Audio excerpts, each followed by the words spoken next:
welcome back to my YouTube channel. Inday, ako lang. Another day, Hello guys, kamusta kayo? Magandang gabi sa inyo lahat. Ngayon ay araw na, today is February 1, buwan ng mga puso. Buwan ng mga puso. Hello po, kamusta sa inyo lahat?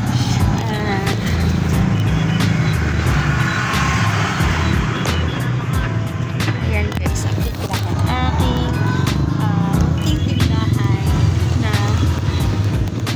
unti-unting napapalago. So ayun guys, sa mga palakapit dyan, pili lang kayo kung anong kape ang gusto niyo. So ayun guys, galing ako ng pamilihan at ako'y nagdagdag ng konting paninda kung ano yung pinakamaraming nabawas na kahapon, kasi kahapon hindi ako namili guys. So ayun, samahan niya ako. Guys, tayo dyan lang muna.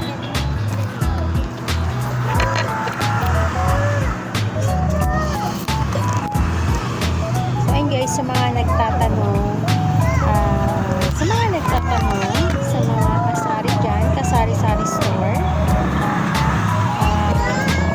kung paano ko nga ba napapalago ang tindahan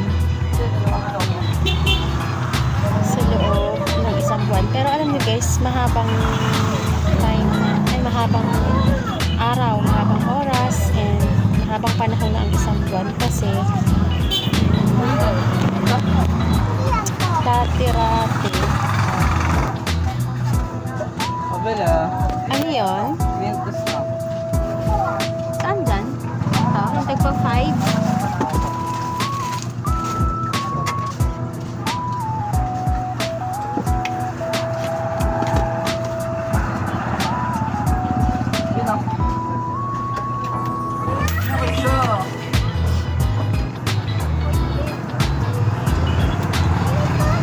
Dati-rati. Uy, madumi. Hindi, pwede daw yung sabi ni Papa. Hindi pwede ganun. Sinabunan mo yan? Maglalasang sabon yan. Hindi, tanggalin mo lahat yan. Kuskusin mo ng steel wool. Dati-rati guys, 1 week, within 1 week. Ang 2,500 sa bagay mo yun guys, kasi sa 2,500 sa 1,000 marami ka nang maipapamili. Sa ngayon guys, ang 10 or 20k parang ang unti na lang. Sa panahon noon, ang 20k is parang 50,000 na sa tindahan. So ayun, kaya ko siya palagyan sa loob ng 1 linggo ang 2,500. Pero kaya pa rin naman pagka hindi na siya kinukuhaan na panggastos araw-araw. Kailangan doon lang talaga siya iikot sa tindahan. So sa mga nagtatanong, kailangan lang talaga hindi siya pinanghuhugutan ng pambayad utang, and kung makakadami ko kadali, hindi rin siya kinukuhaan ng panggastos na pang araw-araw. So kung kunyari kukuha ka man, kailangan bayaran mo kahit pang sariling gastos. Sa lahat lang yan sis, huwag mong basahin yung ayun, kailangan bayaran para mas mabilis siyang papaikot sa tindahan. So ayun guys, akala ko nga din hindi ko siya kayang palaguin sa ngayon kasi nga guys, sa 1,000 parang 10 items na lang mabibili. 10 items, 10 items, 10 klaseng paninda na lang mabibili sa 1,000 kasi sa sobrang taas ng mga bilihin, lalo sa sigarilyo. Yun talaga. Kaya ang ginagawa ko guys, ganito, tip number 1, para mas mabilis siyang makaikot sa tindahan and mas mabilis dumami yung mga paninda. Tip number 1, kailangan ko ano yung mabenta, yung mga fast moving na paninda, fast moving items, yun talagang unahin mong bilhin. Kunyari sigarilyo, kung ano yung pinakamabenta sa sa uri ng sigarilyo, kunyari Marlboro, yun yung medyo lamangan mo ang dami. Yan. Tapos, mas mabilis kung hindi ganun kataas yung price. Ano yun? Mabilis niya. Kahit dito. Mighty Green? Hindi, Fortune. Dalawa? Fortune.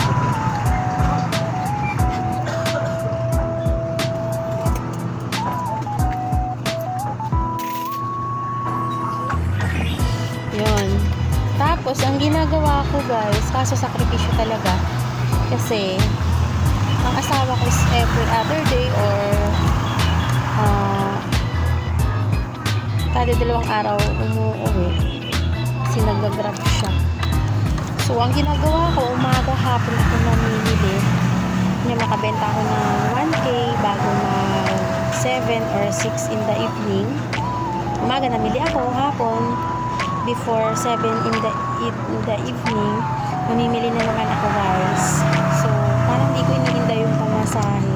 Pero, oo, doon nga napupunta yung tubo. Pero pag naipon naman na dumami yung mga fast-moving items. So, doon ka makakabawi. Lalo pag Sabado at Linggo, malakas yung alak, sigarilyo, yun. And then, yun lang. At saka yung mga attractive. Ngayon kasi guys, January is tagtumal. So, ang ginagawa ko, kasi tagtumal, galing sa okasyon ng mga tao, galing sa gastusan, ang ginagawa ko, yung mga pambata, yung mga tagpipiso, at saka yung mga ripakin, bumibili ako ng mga ripakin, like paminta, like candy na ripakin, yung kung saan ako tutubo ng mas malaki, doon ako bumaba, kasi binibenta ko siya ng piso. Sa ngayon kasi guys, parang bihira na lang yung mga candy na piso. Kasi kadalasan, 3-5, 2-3. Diba? Parang medyo mas nabigat na sa mga bata. Kaya ang ginagawa ko, doon ako babawi sa mga ripakin. Ripakin talaga. Kanya bibili ako ng isang bawasan mo, madami. Pakalunggaw yan. Katulad dito guys.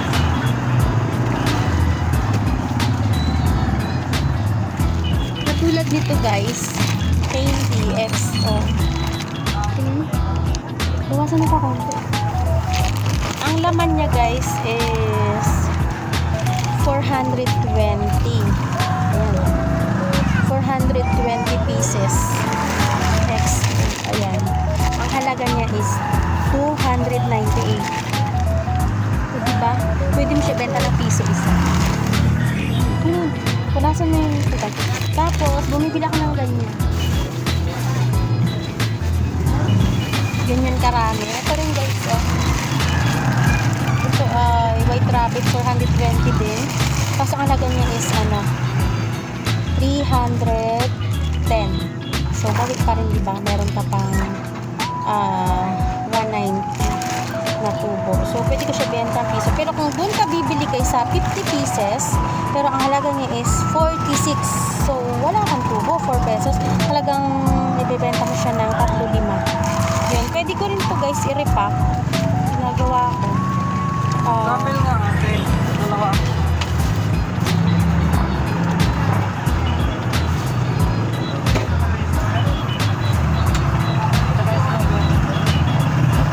Ilan? Ilan?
guys, pag may bumibili ng wholesale, retail, magbabalot ako kasi meron yan siyang sariling plastic katulad ng box. Ganito guys. Katulad nung nagdi-deliver pa kami dati ng mga items. Ayan, ayan. Lalagyan ko to siya ng 24 pieces. Tapos, ang halaga niya is 21 pesos. So, meron siyang 3 pesos. Yun guys.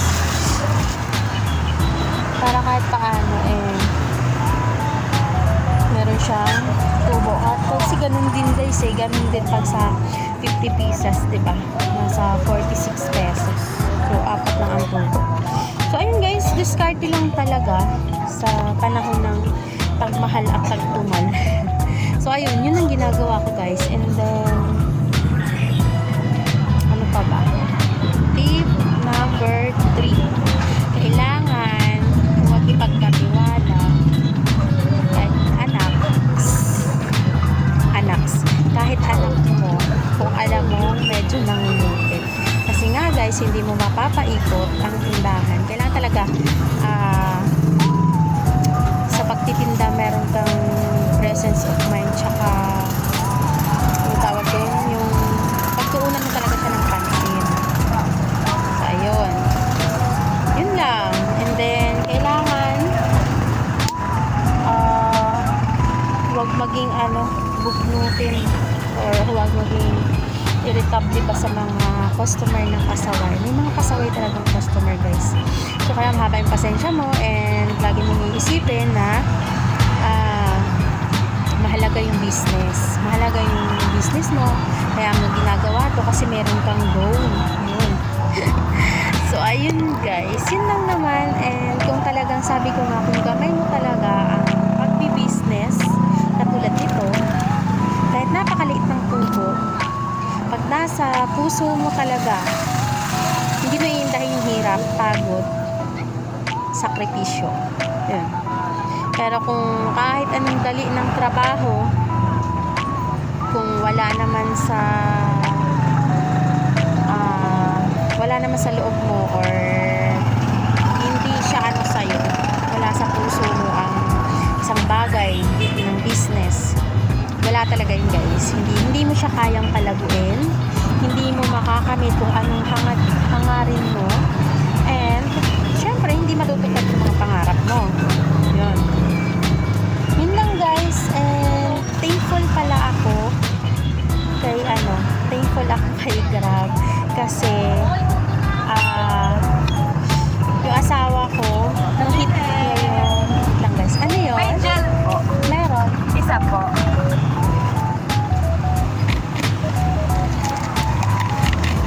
Anong kulay, te?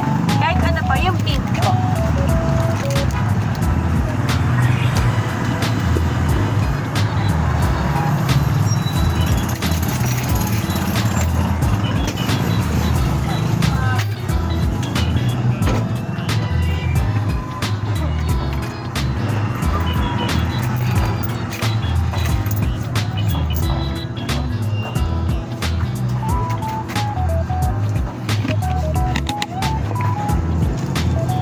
Yun, thankful ako kay Grab kasi nga, nahit niya yung meron kasi silang tawag doon? May mga pa-promo ba tawag doon? Grab incentive. So, may nahit siya and then naka-receive siya ng 6,000 worth of groceries sa Pure Gold.